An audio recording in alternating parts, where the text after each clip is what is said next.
公元前196年，大汉帝国刚刚建国，皇帝就举起了屠刀，战神韩信被诛灭，三族老幼妇孺无一幸免。第一相国萧何被戴上镣铐，直接踢进死牢。在这场清洗中，只要你功高震主，基本只有一个下场，死。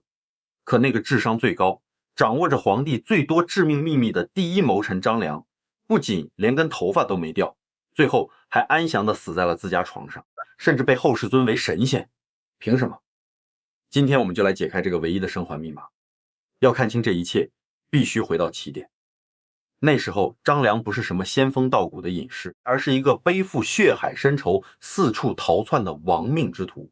公元前218年，博浪沙，一个重达120斤的大铁锥从天而降，砸碎了秦始皇巡游车队里的副车。策划这场惊天刺杀的就是张良，结果砸偏了。很多人以为张良是个穷酸书生，其实完全相反。他的祖父张开帝和父亲张平连续辅佐了5代韩国国君，他是真正的顶级贵族。但秦始皇的大军扫平了韩国，只用了1天，张良的家族资产、地位、政治前途瞬间清零。面对这种断崖式跌落，张良的反应极其暴烈。弟弟刚死，他拒绝办丧事，遣散家中300个奴仆，变卖所有家产，把几代人积累的巨额财富全部砸出去，只干一件事，买凶杀人。他雇佣了一个大力士，拿着那柄120斤的大铁锥，埋伏在秦始皇的必经之路上。刺杀失败后，秦始皇震怒，下令在全国范围内进行长达10天的大搜捕。这时候的张良彻底耗尽了最后一点筹码，从一个韩国贵族变成了大秦帝国通缉榜单上的头号重犯。他没有兵，没有钱，连一个合法的身份都没有，只要被任何人认出来，立刻就是车裂的极刑。凭借匹夫之勇，他根本无法撼动大秦帝国的国家机器。面对这种绝对的力量悬殊，张良做出了他人生中第一个反直觉的决定，停止硬刚，隐忍蛰伏。他隐姓埋名，一路逃跑，最后藏匿在下邳。在这里发生了一件被后世神化了几千年的事，那就是离桥禁旅。一个叫黄石公的老头故意把鞋掉到桥下，让张良去捡。张良捡上来之后，老头还得寸进尺，让张良跪下给他穿上。史书上说张良当时气得想打人，但他忍住了，真的跪下给老头穿上了鞋。其实拨开神仙传说的外衣，这是一场极度苛刻的服从性测试。一个刚刚散尽家财赶去刺杀秦始皇的亡命之徒，为什么会给一个陌生老头下跪穿鞋？因为张良在那场失败的刺杀中顿悟了，个人的暴力在国家机器面前一文不值。他要想推翻秦朝，就必须掌握一套系统性的博弈工具。这不仅仅是受辱，这是对自我性格的极限摧毁与重塑。所谓的隐忍，本质上就是算清了收益之后的精准妥协。通过了3次测试后，张良拿到了那本《太公兵法》，这不仅是一本书，更是顶级战略思维的传承。10年之后，公元前209年，陈胜吴广起义，天下大乱。张良拉起了100多人的队伍，这点人马在当时的乱世连个零头都算不上。当时实力最强的军阀是项梁，手握重兵，横扫江东。按常理，张良这种带着微薄资产的散户要想报仇，必须去投靠项梁这种大平台。但是在路过一个叫刘县的县城时，张良撞见了一个从沛县出来的中年基层官吏，手里只有几千号衣衫褴褛的起义军。这个人叫刘邦。张良跟很多路过的军阀探讨过太公兵法，那些人全都不屑一顾，他们只关心怎么砍人，怎么抢地盘。但是当张良把复杂的战术讲给刘邦听时，刘邦不仅听得懂，而且毫不犹豫地拍板执行。就在这一刻，张良做出了命运的第2次抉择，他放弃了去投靠实力强大的大军阀，直接把筹码全压在了刘邦身上。我们用今天的眼光来看，张良其实就是一个极其冷酷的天使投资人，他看透了权力的运作逻辑。一个顶级的战略大脑，如果碰到一个刚愎自用的主公，那就是死路一条。天下大乱，缺的从来不是兵，缺的是一个能完美执行顶级策略且没有认知壁垒的代理人。刘邦兵力微弱，这意味着他极度渴求人才。刘邦能听懂兵法，这意味着这是整个乱世中唯一一个能将张良的智力转化为物理伤害的完美容器。在刘县这个小地方，张良和刘邦完成了历史性的绑定。张良拿到了参与争夺天下的政治入场券，他也终于找到了可以替自己复仇的完美代理人。在这个阶段，张良成功的从随时会被斩首的通缉犯转型为了一支武装力量的首席战略官。公元前206年冬天坝上，刘邦手下的10万杂牌军正面临建军以来最彻底的灭顶之灾。函谷关已经被砸烂了，项羽带着40万刚刚坑杀完20万。秦军的楚国精锐在鸿门扎下大营，两军相距只有40里，快马不到半个时辰就能冲到刘邦的面前。项羽的首席谋士范增已经下达了最后通牒，明天天一亮，40万大军全线压上，把刘邦的营地彻底推平，鸡犬不留。此时的刘邦手里只有10万还没见过大阵仗的农民军，打是螳臂当车，跑2条腿跑不过楚军的战马。这已经不是什么9死1生，这是10死无生。就在这个刘邦准备安排后事的深夜，楚军营地里跑出来一个人，这个人叫项伯，是项羽的亲叔叔。他趁着夜色摸进刘邦的大营，不找刘邦，专找张良。项伯带来了明天要大屠杀的内部情报，让张良赶紧跟着他跑路。项伯为什么要冒着泄露最高军事机密的死罪来救张良？因为早年在下邳的时候，项伯杀了人，是张良倾家荡产把他保下来的。面对递到手里的救生圈，张良做出了他人生中最冷静的一次盘算。他不仅没跑，反而直接把项伯拉到了刘邦的营帐里。在权力的牌桌上，所有的恩情本质上都是可以兑现的筹码。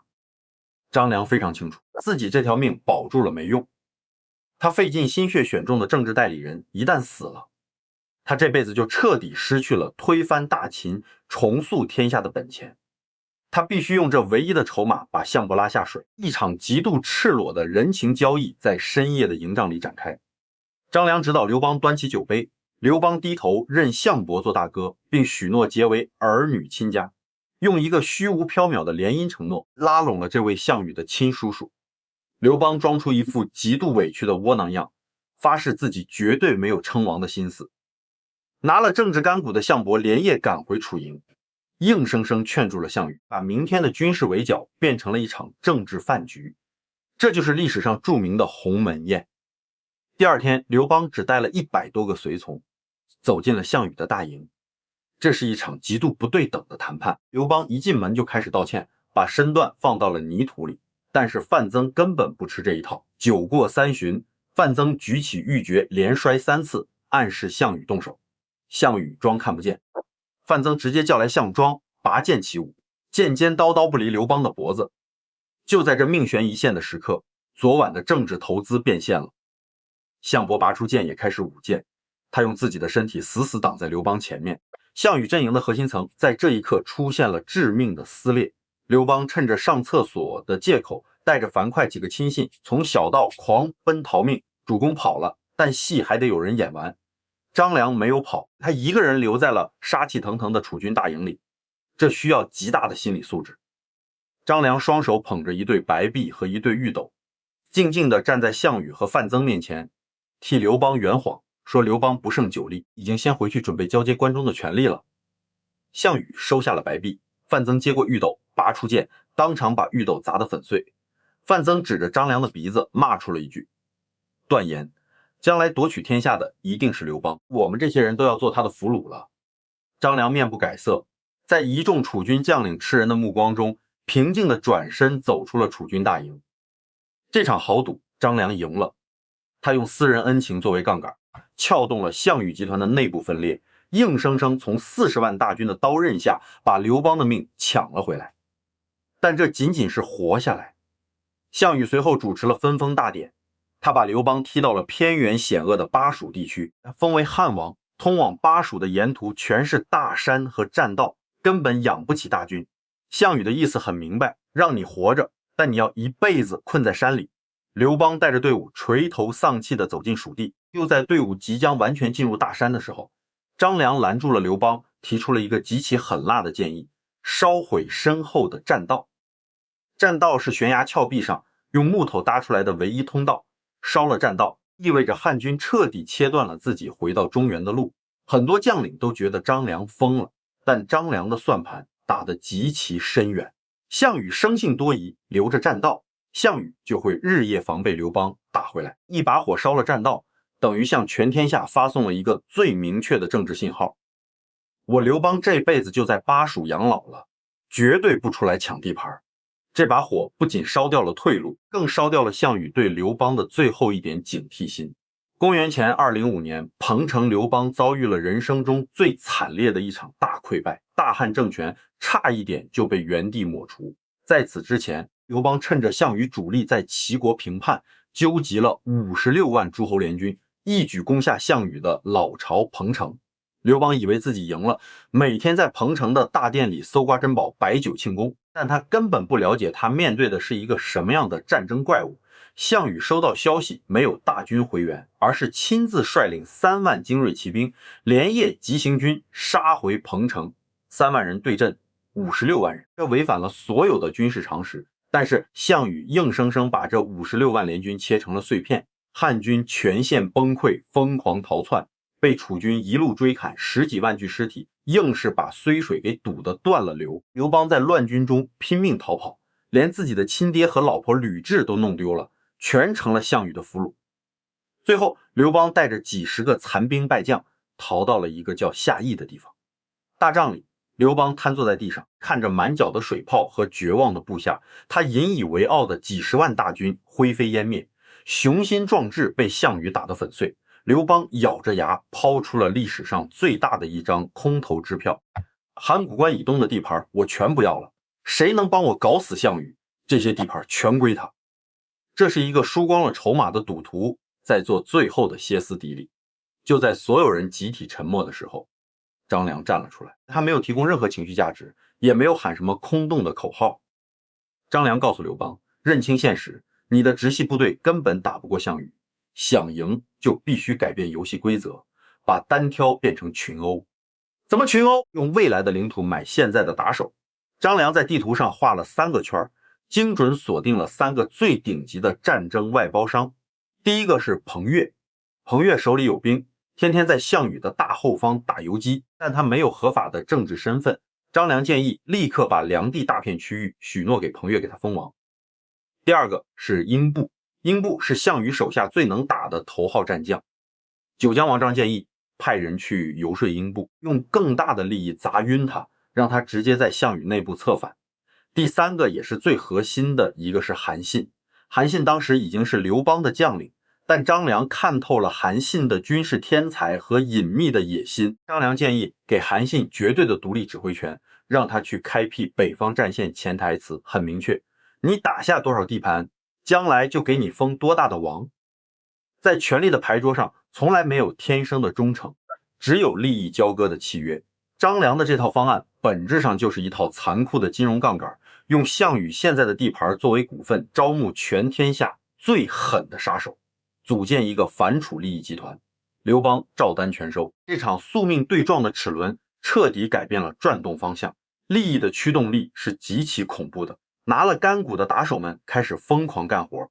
彭越在项羽的后方四处点火，烧毁楚军的粮草，英布在南方举起反旗，撕裂楚军的阵型，而韩信则带着一支偏师在北方横扫千军，连续灭掉魏、赵、燕等4个诸侯国，直接在项羽的侧翼架起了一把斩马刀。项羽是一头无敌的猛虎，但他被这张利益大网死死罩住。他今天去打彭越，刘邦就在正面推进，他转身去打刘邦，彭越又在后面断他的粮道。项羽被活活拖进了一场双线作战的泥潭，他的兵力越来越少，粮草彻底断绝。公元前202年，项羽在乌江边拔剑自刎，长达4年的楚汉争霸彻底结束。刘邦在定陶登基称帝，大汉帝国正式挂牌营业。很快，帝国首都定在了洛阳。按理说，仗打完了，该是裂土封疆、论功行赏的狂欢时刻，但洛阳南宫的空气里却弥漫着极其危险的血腥味。有一天，刘邦走在南宫的复道上，他低头往下看，看到了一幕让他脊背发凉的画面。底下的沙地上几十个开国将领聚在一起，他们没有喝酒庆功，而是交头接耳，神情极其紧张，有的人甚至手死死按着剑柄。刘邦转头问身边的张良：“这帮人在干什么？”张良没有用任何客套话，直接戳中了大汉政权最要命的死穴。他说：“他们在商量怎么谋反。”刘邦愣住了，天下刚刚打下来，造什么反？张良冷冷地剖析了这群骄兵悍将的心理防线。他告诉刘邦：“你现在是皇帝了，全天下的财富都是你的，你前前后后封赏的全是你最喜欢最亲近的人，比如萧何、曹山。但你平时脾气暴躁，动不动就打骂那些你不喜欢的将领，甚至有过杀人的念头。现在蛋糕就这么大，这帮拿命替你打天下的老狐狸算了一笔账，如果分不到地盘，万一哪天你心情不好，新账旧账一起算，把他们全杀了怎么办？与其等着被你清算，不如先下手为强，大家一拍两散。在权力的博弈场上，绝对的恐惧必定催生绝对的暴力。所谓的忠诚，不过是背叛的筹码还不够大。大汉帝国的信任基石，在建国不到3个月的时候就面临全面崩塌的死局。如果不立刻打碎这层猜疑链，这群刚刚放下屠刀的军阀，明天就能把洛阳城掀翻，大汉帝国会瞬间土崩瓦解。面对这个一触即发的火药桶，刘邦慌了，他手里只有尚未稳固的微弱皇权，根本压不住这帮在尸山血海里滚出来的兵痞。他问张良怎么破局，张良抛出了第一个反直觉的动作，找一个你最恨的人，立刻重赏他。张良直视刘邦的眼睛说：“全军上下，你最恨谁？最好是所有人都知道，你恨不得扒了他的皮，抽了他的筋的那种人。”刘邦咬牙切齿地吐出了2个字：雍齿。雍齿这个人是刘邦的同乡，当年刘邦刚在沛县起兵，把最核心的革命大本营丰邑交给了雍齿防守，结果雍齿转头就投降了，魏国把刘邦的家底全部掏空，刘邦在外面被人追杀，连个落脚的根据地都没有。刘邦无数次想弄死雍齿，只是因为雍齿后来又跑回来立了不少战功，才强忍着没下手。全军上下都知道，皇帝做梦都想宰了雍齿。张良直接拍板，今天就封雍齿为侯。刘邦压住心里的恶心，立刻照办。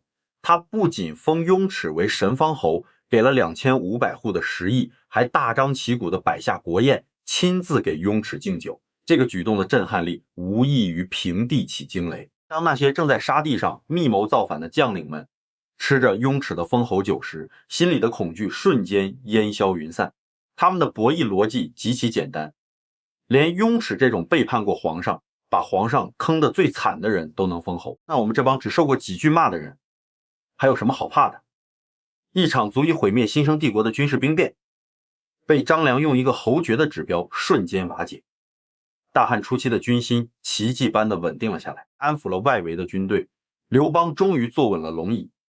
接下来迎来了决定张良个人命运的终极时刻，刘邦必须对张良这个帝国第一大脑进行封赏。刘邦看着眼前这个从沛县一路陪他走到洛阳，替他化解了无数次死局的谋臣，开出了中国历史上最夸张的一笔天价奖赏。刘邦在朝堂上当众宣布，运筹帷幄之中，决胜千里之外，子房公也自责其3万户。齐国也就是今天的山东大部，那是当时全天下人口最密集、经济最发达、逐海为盐、冶铁铸钱的超级经济中心。刘邦的意思是，齐国最富庶的3万户老百姓的税收全归你张良，具体哪块地盘你自己拿笔在地图上圈。这不仅是泼天的财富，更是裂土封疆的绝对特权，是世俗权势与无上荣光的绝对巅峰。按照常理，辛苦了10几年，无数次在刀尖上跳舞，终于熬到了变现的时刻，任何正常人都会毫不犹豫地磕头谢恩。但张良看着刘邦的眼睛，做出了一个极其违背人性的惊人抉择，坚决拒绝。这绝不是什么高风亮节，更不是什么视金钱如粪土，这是一个顶级博弈者看穿了权力重力后的精准自保。张良太清楚刘邦是个什么样的人了，他也太清楚最高权力的杀戮逻辑。齐国太富了，3万户的体量太庞大了，今天你敢拿走齐国3万户，明天你的名字就会立刻出现在皇帝的特别防备名单上。一个拥有绝顶聪明大脑的人，如果再配上富可敌国的资源和封地，在开国皇帝的眼中，这就是最标准、最具威胁的谋反配置。刘邦今天的重赏是真的感激，但明天他心里的猜忌也是真的要命。这是一份奖赏，更是一把随时会落下的悬顶之剑。张良退后一步，深深作揖，他告诉刘邦，自己绝对不能要齐国的3万户，他只要一个地方，一个在地图上根本不起眼的穷乡僻壤——刘县。张良给出的理由堪称权力公关的教科书。他说，当年在下邳，起兵机缘巧合在刘县遇到了陛下，这是老天爷把我交给了陛下。陛下既然看得起我的计谋，我只要刘县就心满意足了。齐国3万户，臣万万不敢收，拒绝齐国3万户。这个举动在刘邦听来是一曲最动听的忠诚赞歌。要刘县代表着不忘初心，时刻铭记自己是皇上的私人嫡系。拒绝3万户代表着毫无野心，绝对不会对中央皇权构成任何经济和军事上的割据威胁。张良通过主动放弃实际利益，向最高皇权交出了一份无可挑剔的底线声明。他精准切断了刘邦的防备神经，在自己和皇权之间画下了一条极其清晰、毫无威胁的权力边界。刘邦非常满意，张良如愿以偿地拿到了刘侯的印信，彻底洗清了自己身上的危险信号。这场问鼎天下的分赃大会，张良用极其高超的政治柔术让自己安全着陆。他不仅保住了自己的命，还把自己的政治身份转化为毫无威胁的边外人员。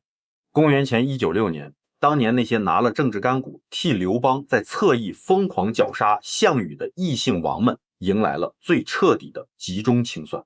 楚王韩信被诱杀于长乐宫，终是一灭三族；梁王彭越被夺去王位，流放半路上向吕后求情，结果被直接押回洛阳砍了脑袋。为了杀一儆百，彭越的尸体被剁成肉酱，装在坛子里，分发给大汉朝的各个诸侯王品尝。这已经不是什么飞鸟尽良弓藏，这是一场针对开国功臣的斩草除根与血腥屠戮。在刘邦的逻辑里，天下已经打下来了，当年用来推翻项羽的武装力量，现在就是帝国最大的定时炸弹。在权力的天平上，你的忠诚毫无意义，你的实力就是原罪。只要你手里有兵，或者你有号召天下人的影响力，你就是潜在的谋反者。就连从沛县起兵，就跟着刘邦替他守了几年大后方、劳苦功高的第一相国萧何，也感受到了屠刀逼近的寒意。刘邦在前线平叛，隔3差5就派使者回来慰问萧何。萧何的门客一语道：“破天机，皇帝，这不是在关心你，这是在查你的岗，怕你在大后方深得民心，趁机造反。”为了活命，大汉第一相国被逼出了一套极其魔幻的操作。萧何开始强卖老百姓的土地，纵容手下贪污受贿，他要硬生生往自己脸上抹黑，用自污名节的方式向刘邦递交一份投名状。他要让皇帝看到我萧何只是个贪图蝇头小利的小人，胸无大志，绝对不会去抢你的江山。连最老实巴交的萧何都要靠当流氓来保命。朝堂上的恐惧压迫感已经突破了极限。此时的张良面临着比萧何更致命的死局。萧何顶多是搞后勤的，而张良是帝国的首席战略大脑。他太聪明了，他知道刘邦太多的底牌，他设计了打败项羽的所有阴谋。在一个极度缺乏安全感的帝王眼里，绝顶聪明比手里握着10万大军更可怕。如果不做出应对，下一个被端上刘邦餐桌的肉酱很可能就是他。张良必须重新给自己定位，他要把自己身上所有的政治属性彻彻底底的剥离干净。怎么剥离？交出权力远远不够。只要你这个人还在，你的脑子还在，那些对皇帝不满的人就随时可能来找你串联。张良做出了一个让所有人瞠目结舌的决定，身退与心隐的双重抽离。首先是闭门谢客。张良对外宣布自己常年跟着皇帝四处征战，落下了严重的病根，如今体弱多病，无法上朝。他直接关上大门，杜绝一切宾客探访。他不结交任何大臣，不参与任何朝政决策，硬生生把自己从大汉的政治版图上抠了出去。但这依然不保险。关起门来，皇帝照样会怀疑你在阴暗的房间里密谋造反。你必须给皇帝一个逻辑自洽的解释，你为什么连绝对的权利都不要了？于是张良抛出了第二步，精神断联，他开始修仙。张良对外宣称自己已经看破红尘，要追随上古神仙赤松子的脚步，去云游四海，羽化登仙。为了证明自己是认真的，他开始辟谷。辟谷就是绝对不吃五谷杂粮，他天天把自己关在屋子里，饿着肚子练习导引之术，每天做着各种拉伸和呼吸。吐纳，一个算无一策，曾经在鸿门宴上刀尖起舞的顶级政治家，突然变成了一个面黄肌瘦、神神叨叨的修仙狂热分子。这套操作看起来极其荒诞，但在权力的博弈场上却是一招登峰造极的太极推手。张良向最高皇权释放了一个极其精准的信号：我的欲望已经不在人间了。一个想当神仙的人怎么会去抢人间的皇位？一个连饭都不吃的人怎么会去贪图世俗的荣华富贵？他用摧残肉体的方式证明了自己政治野心的彻底死亡。刘邦收到这个信号后，防备神经彻底松弛了。他不仅没有起疑心，反而真的觉得张良身体不行了。刘邦甚至亲自跑到张良家里，看着饿得皮包骨头的张良，破天荒地动了点恻隐之心，劝他说：人生苦短，何必这么折磨自己，还是吃点饭吧。张良的伪装奏效了，在刘邦那份长长的清算名单上，张良的名字被彻底划掉。他从一个极度危险的帝国大脑变成了一个毫无威胁的大汉吉祥物。公元前1915年，大汉帝国的屠刀依然在滴血，但最高权力的中枢却突然爆发了一场足以颠覆江山的内政。张良把自己关在屋子里，饿得面黄肌瘦，以为靠着这套修仙的迷彩服就能彻底躲避政治漩涡，但是一双沾满血污的手硬生生砸开了他的大门。大汉王朝爆发了最严重的内部危机，接班人危机。晚年的刘邦身体一天不如一天，他对权力的焦虑感也达到了顶峰。他看着现任太子刘盈越看越不顺眼。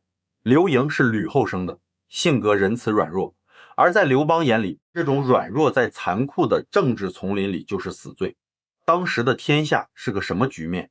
异姓王虽然被杀得差不多了，但朝堂上站着的全是一帮跟着刘邦从尸山血海里砍杀出来的骄兵悍将。刘邦非常清楚，自己一旦闭眼，这个人弱的太子根本压不住这帮杀人如麻的老狐狸。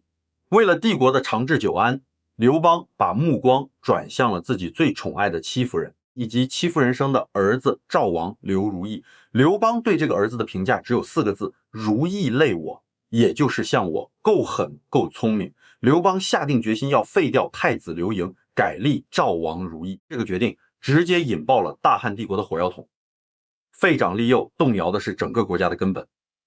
朝堂上炸开了锅，大臣们拼了老命阻拦。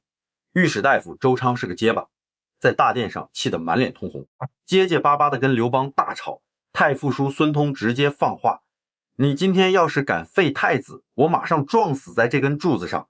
刘邦表面上打哈哈，但心里的杀机已经锁定，靠吵架根本改变不了一个开国帝王的钢铁意志。最绝望的人是吕后，太子一旦被废，戚夫人上位，等待他和他儿子的必然是极其残酷的肉体消灭。吕后用尽了所有的人脉和资源，都无法阻挡刘邦的换储计划。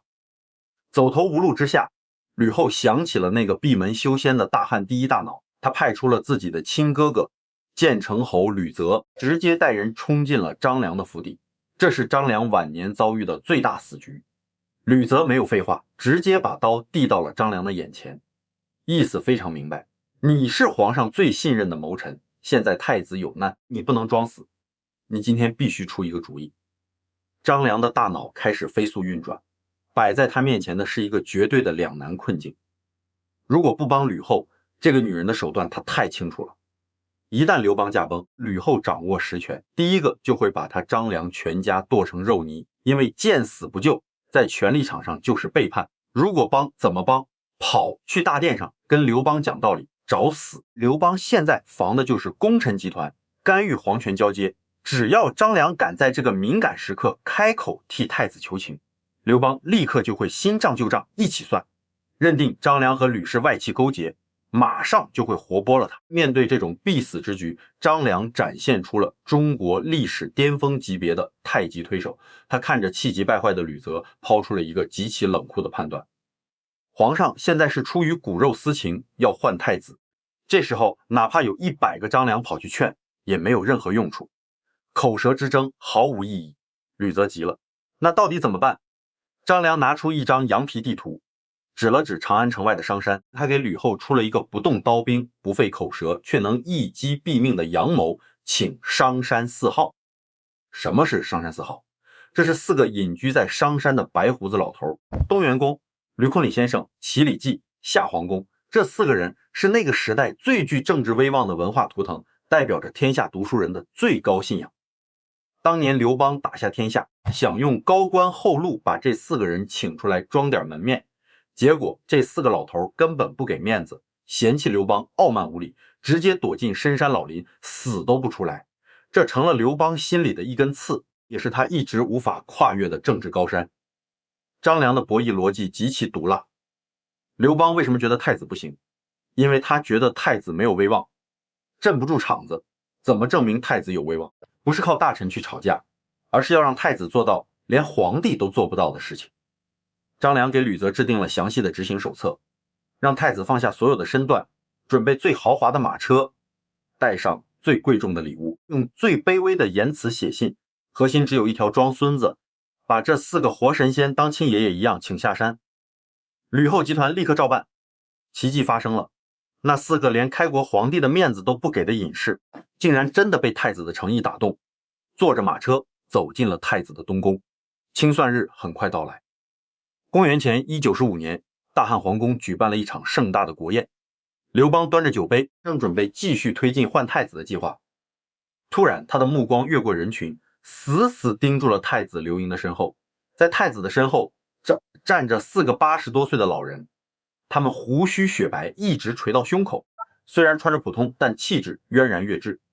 刘邦放下酒杯，指着那4个人问：你们是谁？4个老人走上前，报出了自己的名字：东园公、吕控理先生、齐礼记、夏皇公。刘邦的脸色变了，他深吸了一口气，问出了那个憋在心里多年的问题：当年我费尽心机请你们，你们为了躲我跑进大山，今天你们为什么要跟在我的儿子身后？4个老人的回答像4把尖刀，直接摧毁了刘邦的换储计划。他们说：陛下轻视读书人，动不动就骂人，我们不愿意受辱，但是我们听说太子为人仁慈孝顺，懂得恭敬下士，全天下的人都愿意为太子去死，所以我们来了。全天下的人都愿意为太子去死。这句话一出来，胜负已分。刘邦看了一眼神情局促的太子，又看了一眼那4个代表着天下民心的老头，他心里的防线彻底崩溃了。他是个绝顶聪明的政治家，他瞬间明白了一件事：太子的软弱只是表象，太子已经靠着这种人弱收买了全天下的老臣和名士。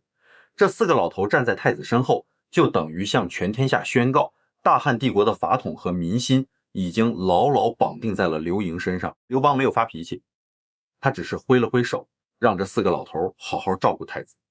宴会结束后，刘邦把戚夫人叫到眼前，对他说了一句极其苍凉的话：我想换掉他，但是那4个人辅佐他，他的羽翼已经丰满，根本动不了了。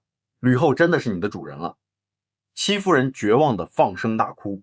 刘邦敲着拍子唱起了那首著名的《鸿鹄歌》：鸿鹄高飞，一举千里，羽科已就，横绝四海。大汉帝国的夺嫡之争就在这首凄凉的歌声中画上了句号。这场足以撕裂帝国的政治风暴被化解于无形。而导演了这场惊天逆转的张良，全程没有出面，没有写过一份奏折，没有在大殿上说过一句话，他只是给一个绝望的女人指了一条路，就精准拿捏了皇帝的心理盲区，彻底锁死了大汉的接班人格局。更可怕的是，这套操作没有给刘邦留下任何把柄。刘邦甚至不知道这一切的幕后黑手就是那个躲在家里辟谷的张良。张良用这一招不动刀兵的心理战，不仅平息了危机，更向未来的帝国掌权者吕后交出了一份无可挑剔的投名状。回顾张良的一生，他从博浪沙那个掷出大铁锥的亡命刺客，走到了大汉帝国最高权力的总设计师。他这辈子算计了项羽，算计了韩信，算计了天下所有的诸侯。但他最高明的算计是比所有人都更早地看透了权力的本质。打天下靠的是才华和毫无底线的豪赌，但活下来靠的是对权力边界的绝对清醒。那些倒在刘邦屠刀下的开国元勋，死于傲慢，死于贪婪，但本质上是死于对权力这种怪物的无知。韩信到死都抱着楚王的头衔不撒手，彭越为了保全封地丢了性命。他们以为打下江山，权力就是自己的私有财产，可以用来跟皇权讨价还价。张良不同，他深知制度的惯性是碾压一切的，开国皇帝的杀戮机制一旦启动，任何历史功劳都挡不住这把刀。唯一的解法就是让自己脱离这个机制的打击范围。于是在权力达到巅峰的那一刻，他做出了最冷酷的切割拒绝齐国3万户的顶级封赏，只要了一个小小的流线，他交出筹码，切断人脉，甚至用辟谷和修仙来主动摧毁自己的政治价值。这根本不是什么消极避世，而是一种最高维度的自我保全。他发明的这套功成名遂身退的博弈范式，成功的把最具威胁的政治实权转化为毫无威胁的编外顾问。他把这种知止的智慧刻进了中国文明的基因里，成为了后世2000年来所有顶级知识分子梦寐以求的生存密码。时间转到今天，我们早已经不用再去面对伴君如伴虎的生死考验，但是张良的故事依然在现实中回响。现代社会也是一个巨大的名利场，每个人都在拼命挤上牌桌，去争夺更多的资源，去证明自己的价值，卷入无休止的职场与利益倾轧。其实人生最难的从来不是如何拿到满手好牌，也不是如何在绝境中赢下那一局，最难的是在你拿到想要的筹码后，懂得如何体面地离开牌桌。权力也好，名利也罢，他们都有极强的重力，靠得太近，攥得太紧，最终就会被这股重力吞噬。有时候主动放下手里那把屠龙刀，不再去劈砍那些无休止的欲望，才是保卫自己最好的武器。懂得不争，有时候才是最高维度的争。他成功了，从博浪沙的刺客到大汉的开国谋臣，他用了30多年。但他真正的胜利不是在战场上打败了楚霸王，而是在皇帝的屠刀落下之前，让自己变成了一把没有刀刃的刀柄。他看穿了一个铁律，任何开国皇帝在坐稳江山之后，都会启动一个自动程序，清除那些知道太多秘密，拥有太多功劳，可能威胁下一代皇权的人。这不是残忍，这是制度的惯性。他比任何人都清楚，皇帝的感激是有保质期的，一旦保质期过了，昨天的恩人就是今天的隐患。所以他提前做了3件事。第一，拒绝顶级封赏，只拿一个象征性的小县城。第二，切断所有人脉，闭门不出，称病不朝。第三，摧毁自己的政治价值，修仙辟谷，把自己变成一个无害的疯子。这3步走完，他在皇帝的杀人名单上就变成了一个笑话。一个连饭都不吃的修仙者，怎么可能造反？一个瘦得皮包骨头的人，怎么可能威胁皇权？他用自我矮化的方式完成了最高明的自我保全，而那些没有看懂这个游戏规则的人都死了。韩信不懂，他打下齐国之后，居然真的伸手要当齐王。皇帝当时需要他打仗，忍了，但皇帝心里那笔账记得清清楚楚。等到天下平定，韩信被贬为淮阴侯，软禁在长安，他还不醒悟，居然真的联络旧部谋反。结果被吕后和萧何合伙骗进宫，在中室里被活活打死，3族被诛，血流成河。韩信到死都不明白，他的军事天才救不了他，他的功劳也救不了他。他唯一犯的错就是他太强了，在一个极度没有安全感的皇帝面前，强大本身就是死罪。彭越也不懂，他是游击战的鼻祖，在楚霸王的后方打了几年游击，立下了汗马功劳。但他被封为梁王之后，手里还握着兵权，皇帝一纸诏书把他贬为庶人，流放蜀地。半路上他遇到吕后的车队，居然哭着求情。吕后表面答应带他回洛阳，转头就对皇帝说，彭越是豪杰，留着他就是祸根。于是彭越被砍了头，尸体剁成肉酱，分给各路诸侯品尝。这是何等的残酷！而这一切，他在家里修仙的时候都听得一清二楚。他听到这些消息的时候，脸上没有任何表情，他只是继续做他的导引之术，继续不吃五谷杂粮。他知道自己离那把刀只有一步之遥，但他也清楚自己已经走出了打击范围。皇帝的刀再快，也砍不到一个已经不在牌桌上的人，这就是他的生还密码。在游戏结束之前，主动退出游戏，但命运没有让他彻底安静下去。公元前195年，那场废立太子的风暴席卷了整个朝廷，皇帝要废掉太子刘盈，改立赵王如意。这不仅仅是换一个太子的问题，这是要动摇整个帝国的根基。吕后急得像热锅上的蚂蚁，他找过所有人，周昌、叔孙通、萧何、曹森，这些人要么在大殿上吵得面红耳赤却毫无效果，要么干脆不敢说话，因为皇帝这次是铁了心，谁拦谁死。最后吕后想到了他那个躲在屋里修仙的谋臣，他让亲哥哥吕泽带着人去敲他的门。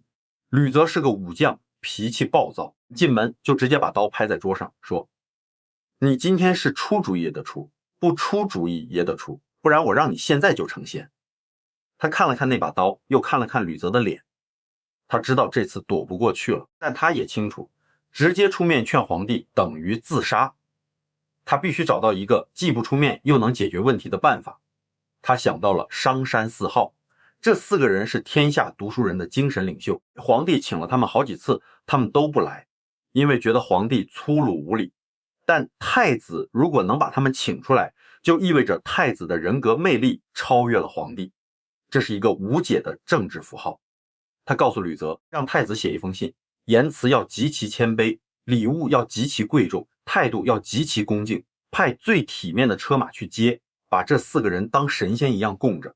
吕泽半信半疑，但还是照做了。结果真的请来了。当这4个白胡子老头走进太子东宫的那一刻，太子的政治威望瞬间爆棚。皇帝在宴会上看到他们脸色大变，他问：我请你们，你们不来，为什么跟我儿子？4个老头说：因为太子仁义，全天下的人都愿意为他死。皇帝听完这句话像被抽空了一样，他知道自己输了，不是输给吕后，也不是输给大臣，而是输给了民心。太子的人弱恰恰成了最大的武器。从那以后，皇帝再也没有提过换太子的事，而他从头到尾没有露过面。皇帝不知道是他出的主意，吕后知道，这就够了。他向吕后交了投名状，保住了自己晚年的安宁。皇帝驾崩后，太子刘盈即位，吕后垂帘听政。那些曾经得罪过吕后的人一个都没跑掉，戚夫人被做成了人质，赵王如意被毒死，而他在家中安然无恙，继续他的修仙生活。吕后甚至多次派人去探望他，送吃送喝，但他依然坚持辟谷。他活到了公元前186年，最终安详地死在了自己的床上。按照他的遗嘱，葬礼极其简单，没有任何排场。他生前只拿了刘县那一个小小的封地，死后也只占了一小块墓地。后世的人尊他为谋圣，甚至把他列入神仙谱系，称他为渡灵仙人。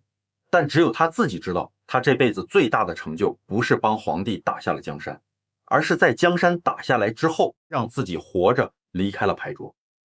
这个故事讲完了，但它的意义远远超出了2000年前的那个时代。我们今天不会被人砍头，也不会被剁成肉酱，但我们在职场、在生意场、在任何竞争环境中都会面临类似的处境。当你功高盖主的时候，你的上司会怎么想？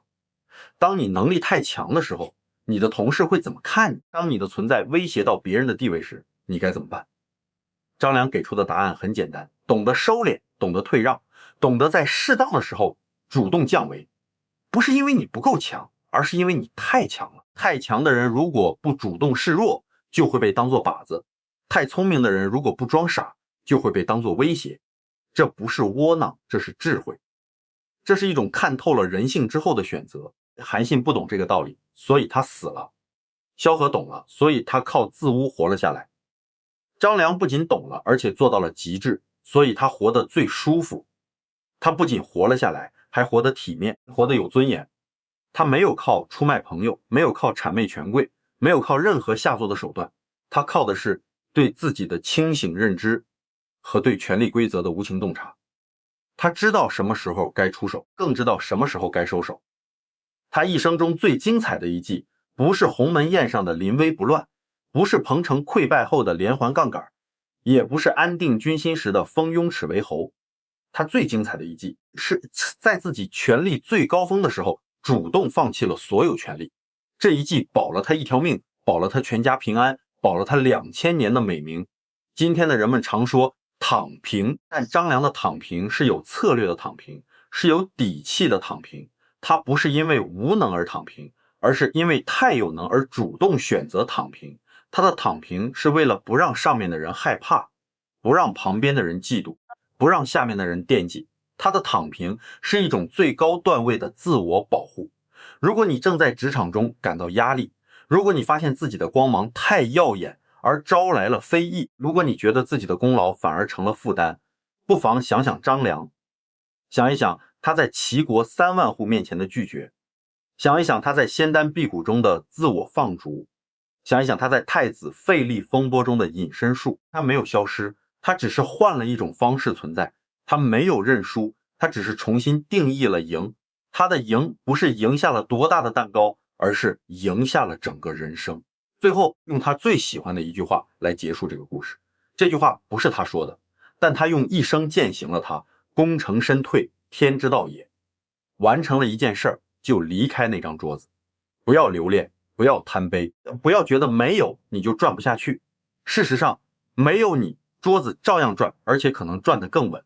因为你的存在本身就是桌子的一种负担。当你主动离开，桌子轻了，你也自由了，这才是双赢。很多人问张良和韩信、萧何同样是开国功臣，为什么结局天差地别？答案其实藏在3个人的性格里。韩信是个军事天才，但他不懂政治，他以为仗打完了，功劳就是护身符。他不知道在皇帝眼里，功劳越大的人越危险。萧何懂政治，但他反应太慢，直到屠刀快架到脖子上，他才开始自污保命。虽然最后活了下来，但也吃了不少苦头，还被关进过大牢。而张良不一样，他是在皇帝还没有动杀心的时候，就主动交出了所有筹码。他不是等刀来了才躲，而是在刀还没铸好的时候，就把自己变成了不值得砍的人。这种预判能力才是他真正的过人之处。有人会问，张良难道不想要荣华富贵吗？当然想，他是贵族出身，享受过最好的生活。他知道齐国3万户意味着什么，那是几辈子都花不完的财富。但他更知道，在皇帝身边待久了，任何财富都是暂时的。你今天拿3万户，明天皇帝就能找借口没收，顺便要你的命。与其那样，不如主动不要。这样皇帝反而会觉得你忠心，觉得你淡泊，甚至会因为愧疚而对你更好。事实也证明，刘邦后来对张良确实比对其他人更放心。刘邦临终前，吕后问刘邦，如果萧何不在了，谁能接替？刘邦说，曹参可以。曹参之后呢？刘邦想了想说，王陵可以，但需要陈平辅佐。至于张良，刘邦根本没有把他列入丞相的候选名单，不是因为他不信任张良，恰恰是因为太信任了，觉得张良不需要这些俗物。张良已经成功把自己从政治棋盘上摘了出去，变成了一个超然的存在。张良的修仙到底是真是假？史书上没有定论，有人说他是真信了，有人说是装疯卖傻，但无论真假，效果是一样的。皇帝信了，满朝文武信了，后世2000年的读者也信了，这就够了。在权力场上，真相不重要，信号才重要。张良发射的信号非常清晰，我对权力没有兴趣了。这个信号被接收、被解码、被接受，于是他的命保住了。至于他半夜会不会偷偷吃肉，会不会私下见朋友，那些都不重要。重要的是，他让所有人都相信他已经退出了游戏。回顾张良的一生，有几个关键的转折点。第一个是博浪沙刺杀失败后，他从热血青年变成了隐忍谋士。第二个是遇到刘邦，他放弃了投靠项梁的机会，选择了一个潜力股。第三个是鸿门宴，他用私人恩情撬动了项羽集团的内部分裂。第四个是彭城溃败后，他提出了用领土换打手的策略，彻底扭转了楚汉局势。第5个是拒绝齐国3万户，选择了自保。第6个是修仙辟谷，把自己变成局外人。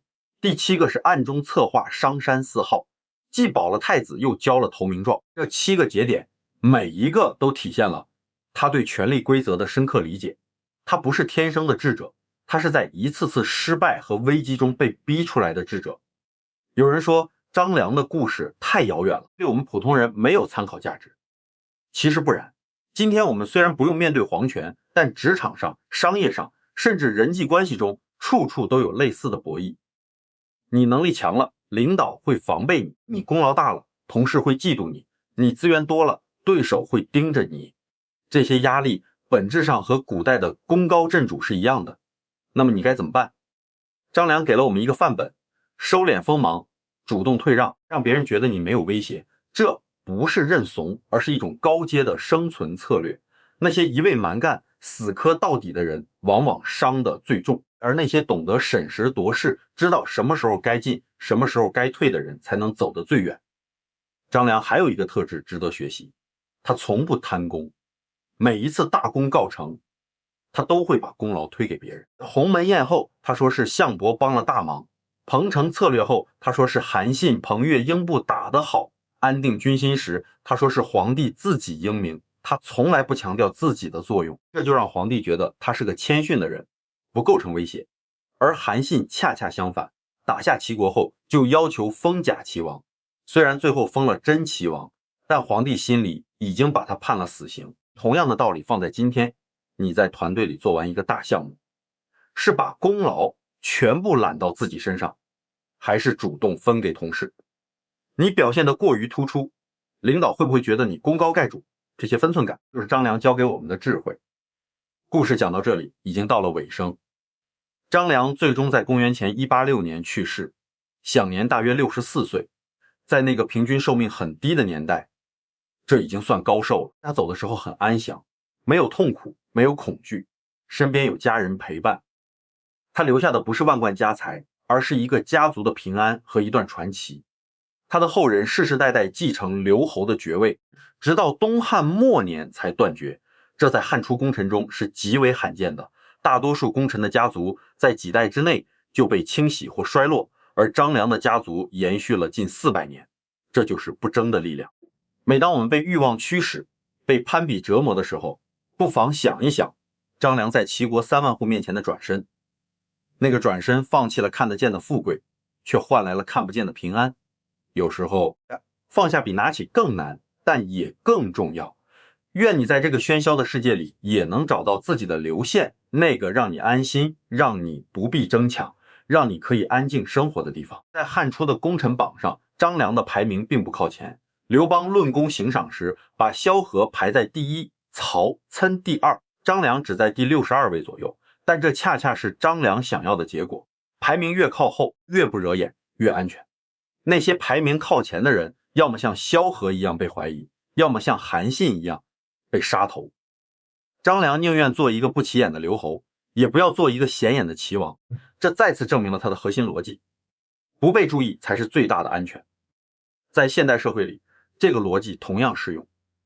你见过几个天天在朋友圈晒加班、晒成绩的人，最后升得最快？往往是那些闷声做事不声张、不张扬的人走得最稳最远。张良的功成身退还有一个细节值得玩味，他退隐之后，刘邦每次遇到重大决策还是会派人去请教他。比如迁都长安的问题，刘邦犹豫不决，就派人去问张良，张良给出了建议，刘邦照做了。这说明张良虽然闭门不出，但他的影响力依然在。他没有完全切断和皇帝的联系，只是切断了和大臣们的联系。这是一个非常精妙的平衡。你既不能完全消失，因为那样皇帝会觉得你心怀鬼胎，也不能太活跃，因为那样皇帝会觉得你威胁太大。最好的状态是，皇帝需要你的时候能找到你，但你不主动出现在任何人的视线里。张良完美的做到了这一点。刘邦生前最后一次见到张良，是在他亲自征讨英布叛乱之前。刘邦想让张良随军出征，但张良说自己病重，走不了。刘邦没有勉强，反而留下话让张良好好养病。张良这次拒绝，其实也是在测试刘邦的态度。如果刘邦强行要求他出征，那就说明刘邦已经不信任他了，要把他带在身边监视。但刘邦没有，这说明刘邦真的相信张良已经没有任何威胁了。这次的试探让张良彻底放心了，他从此不再有任何动作，安安静静的等到了刘邦去世。刘邦死后，吕后掌权，张良面临一个新的挑战，新的掌权者会不会对他下手？他和吕后的关系其实很微妙，他没有直接帮过吕后，但商山4号的计策确实救了太子的命，也救了吕后全家。吕后知道这件事之后，对张良心存感激。他掌权后多次派人请张良出山，想让他辅佐新皇帝。张良依然以病重为由拒绝。吕后甚至亲自到张良家中探望，看到张良瘦得不成样子，于是强令他吃饭，说人生一世如白驹过隙，何自苦如此。张良不得已开始少量进食，但他始终没有接受任何官职，也没有参与任何政治活动。吕后见他确实无益政事，也就放弃了。张良在吕后时期依然安然无恙，而那些曾经得罪过吕后的人，比如戚夫人和赵王如意，都落得极其悲惨的下场。张良的远见再一次被证明是正确的。有人可能会问，张良为什么不帮吕后做事？如果他辅佐吕后，说不定能获得更大的权势，但他很清楚，吕后比刘邦更加多疑和残忍，帮吕后做事，短期也许能得到好处，但长期来看，迟早会被猜忌。而且他已经60多岁了，没有必要再卷进权力的漩涡，保持距离，保持安静，保持无威胁的状态，就是他最好的选择。他活到了64岁，在那个年代已经是长寿。他去世的时候，吕后还特意派人吊唁，厚葬了。他一个开国功臣能够得到开国皇帝和继任者的双重善待，这在历史上极为罕见。张良做到了。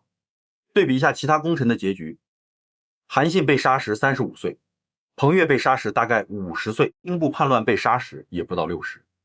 萧何虽然活了下来，但也被关过监狱，晚年如履薄冰。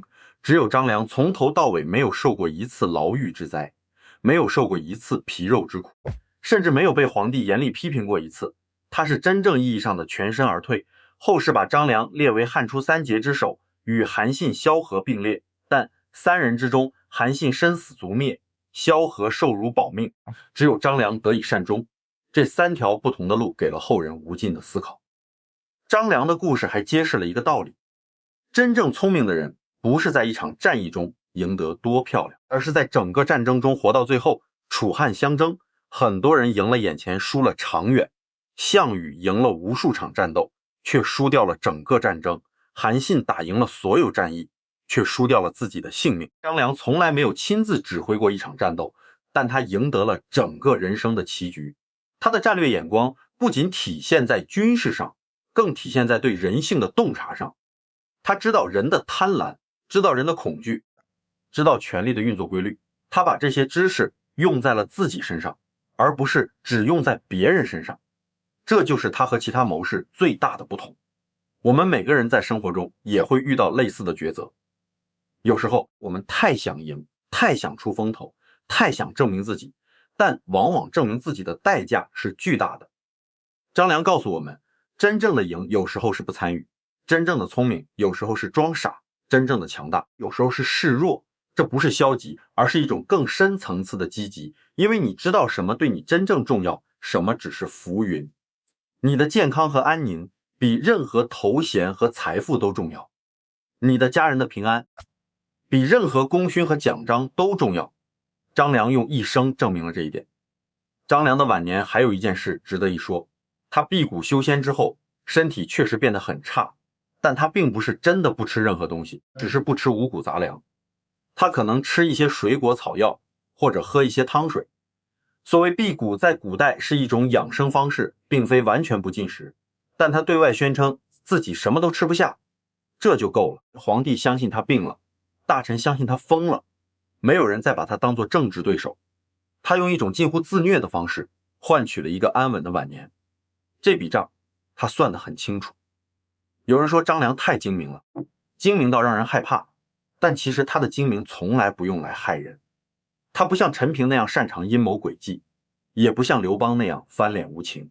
他的所有计谋都是为了生存，而不是为了伤害别人。鸿门宴上，他没有害项羽，他只是在救刘邦；彭城溃败后，他没有害韩信，他只是合理利用了韩信的野心。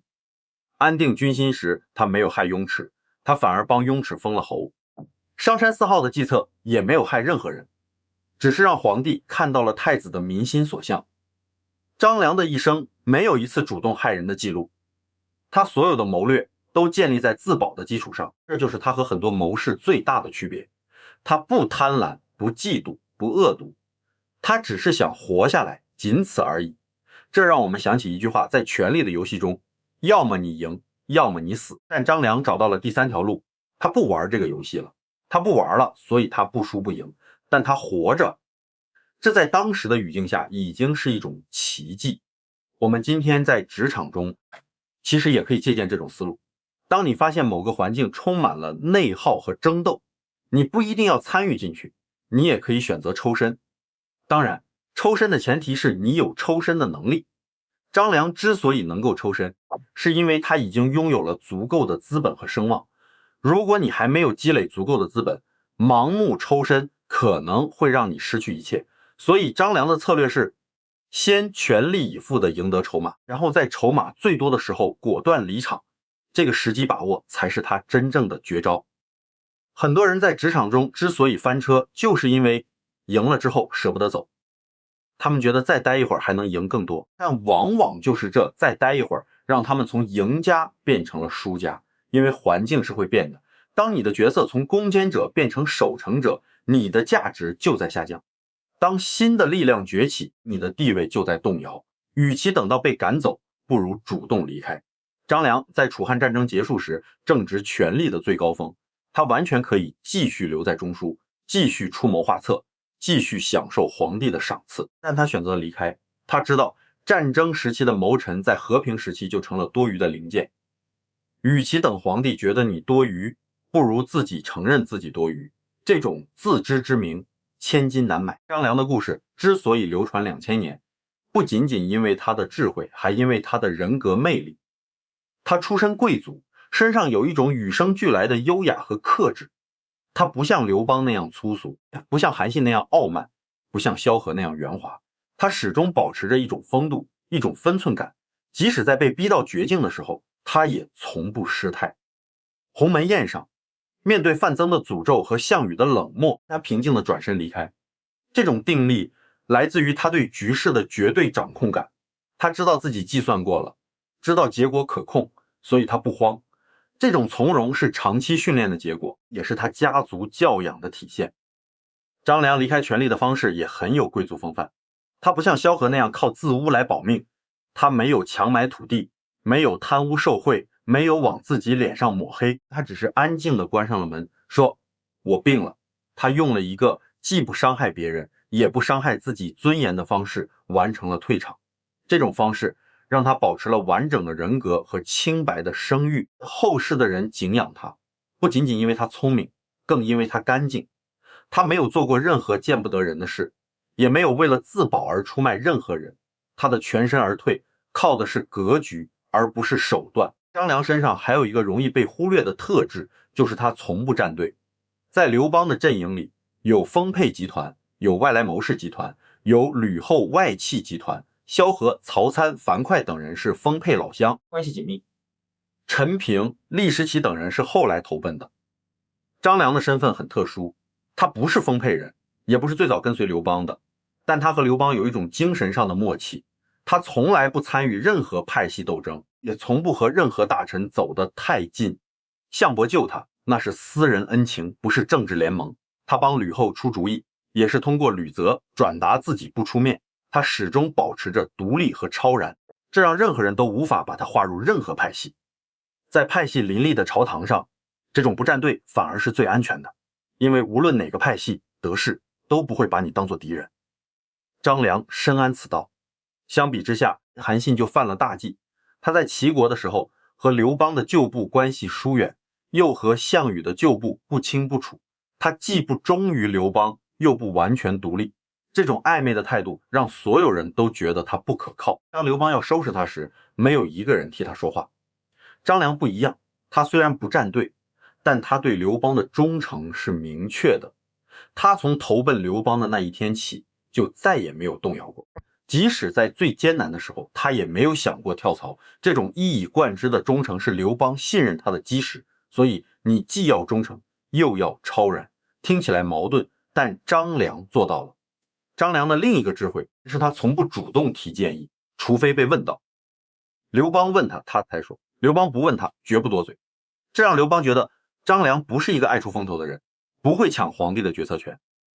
很多谋士失败的原因就是太爱表现了，他们总觉得自己聪明，总想在任何事情上都插一嘴，结果让皇帝觉得被冒犯。张良克制住了这种冲动，只在最关键的时候开口。他开口的次数不多，但每一次都极其精准，就像猎豹捕猎，不轻易出手，一出手必中。这种克制也是一种极高的修养。我们现代人往往喜欢刷存在感，喜欢在各种场合表达自己的观点，但有时候少说几句反而更能赢得尊重。你的观点如果足够有价值，不需要天天说，只需要在关键时刻说，平时保持安静，等到所有人都束手无策的时候，你再开口，那就是一锤定音。张良就是这样做的。朝堂上天天吵架的时候，他不说话。刘邦被项羽打得满地找牙，手足无措的时候，他站出来说，听我的这个时机把握，让他每次建议都显得极其珍贵。张良还有一个不为人知的优点，他记忆力极好，但从来不炫耀。他精通太公兵法，能背诵很多经典，但他从不卖弄。他知道，在一个出身底层、读书不多的皇帝面前，卖弄学问是最愚蠢的行为。皇帝会表面上佩服你，心里却会自卑，进而厌恶你。张良和刘邦交流的时候，总是用最通俗的语言，把复杂的问题讲清楚。他不掉书袋，不引经据典，就事论事，这让刘邦觉得和他交流很舒服，没有压力。这一点刘邦自己也说过，他说张良是最懂他的人，一个能让你感到舒服的谋士才是最好的谋士。张良和刘邦的关系还有一个微妙之处，刘邦比张良大7岁，两人相遇时，刘邦已经40多岁，张良30多岁，他们都是成熟的男人，不需要太多的磨合。刘邦虽然粗鲁，但识人用人的眼光极其毒辣。他第一次见到张良，就知道这个人不简单。张良也很快判断出刘邦是值得追随的人。这种互相识别、互相成就的关系，在历史上并不多见。刘备和诸葛亮算一对，李世民和魏征也算一对，但张良和刘邦之间少了君臣的尊卑，多了战友的默契。刘邦从不叫张良的全名，总是叫他的字子房，这是一种亲密的表现。张良也从不对刘邦卑躬屈膝，他始终保持着一个谋士的尊严和风度。这种平等的关系让他们的合作更加高效。鸿门宴之后，刘邦问张良，你怎么知道项伯会救我们？张良说，我不知道，我只是赌了一把。刘邦笑了，说，你这辈子赌赢了太多回。张良说，赌之前我都会算概率，概率超过5成，我就赌。刘邦问，这次概率多少？张良说，不到3成。刘邦倒吸一口凉气。张良继续说，但如果不赌就是0。刘邦沉默了。这段对话虽然史书没有记载，但很符合两人的性格。张良不是一个盲目冒险的人，他是一个精算师，他每一次出手都经过了严密的计算，只不过他的计算不是基于数字，而是基于人性。他知道项伯重恩情，知道项羽好面子，知道范增多疑，知道刘邦能忍，他把这些人性参数输入大脑，然后推演出最可能的结果。这种能力比任何兵法都厉害。张良的这种人性洞察力来自于他的经历。他年轻时是贵族，见惯了上流社会的虚伪和算计，后来逃亡江湖，见惯了底层百姓的苦难和挣扎，再后来刺杀秦始皇，体验了亡命的刺激和绝望。他的人生跨度极大，接触过形形色色的人，这些经历让他对人性的理解远比一般人深刻。他知道人在什么时候会忠诚，什么时候会背叛，什么时候会勇敢，什么时候会怯懦。他把这些知识用在谋略中，几乎百发百中。现代人常说要提高情商，其实情商的核心就是对人性的理解。你能理解别人在想什么，你就知道该说什么，该做什么。张良的情商可以说是登峰造极，他在鸿门宴上面对项羽的冷漠和范增的敌意，没有表现出任何慌张；他在朝堂上面对刘邦的猜忌和群臣的嫉妒，没有表现出任何不满；他在吕后面前面对刀架脖子的威胁，没有表现出任何恐惧，他始终保持着一种从容不迫的态度。这种态度本身就是一种力量，它让人不敢轻视，也让人不敢轻易冒犯。张良的从容不是天生的，而是修炼出来的。他在下邳桥上给黄石公剪鞋穿鞋，那一次的隐忍是他性格转变的分水岭。在那之前，他是一个敢用铁锥砸秦始皇的热血青年；在那之后，他变成了一个能忍胯下之辱的成熟谋士。黄石公3次考验他，每一次都在摧毁他的自尊，但张良挺过来了，因为他知道自尊在生死面前不值一提，只有活下来才有翻盘的机会。这种务实的态度贯穿了他的一生。我们今天很多人往往被所谓的面子所困，明明需要低头却死活不肯，明明需要妥协却非要硬刚，结果呢，面子没保住，里子也丢了。张良告诉我们，真正的强者不需要用面子来证明自己，他能放下身段给老头穿鞋，也能在鸿门宴上替刘邦圆谎。他不是没有自尊，而是他的自尊不需要通过外在的行为来维持，他的自信来自内心，来自他对局势的掌控，这种内在的笃定才是真正的强大。张良的结局在史书中只有寥寥数语。司马迁在《史记》中写道：刘侯乃称曰：家世相韩，及韩灭，不爱万金之资，为韩报仇强秦，天下震动。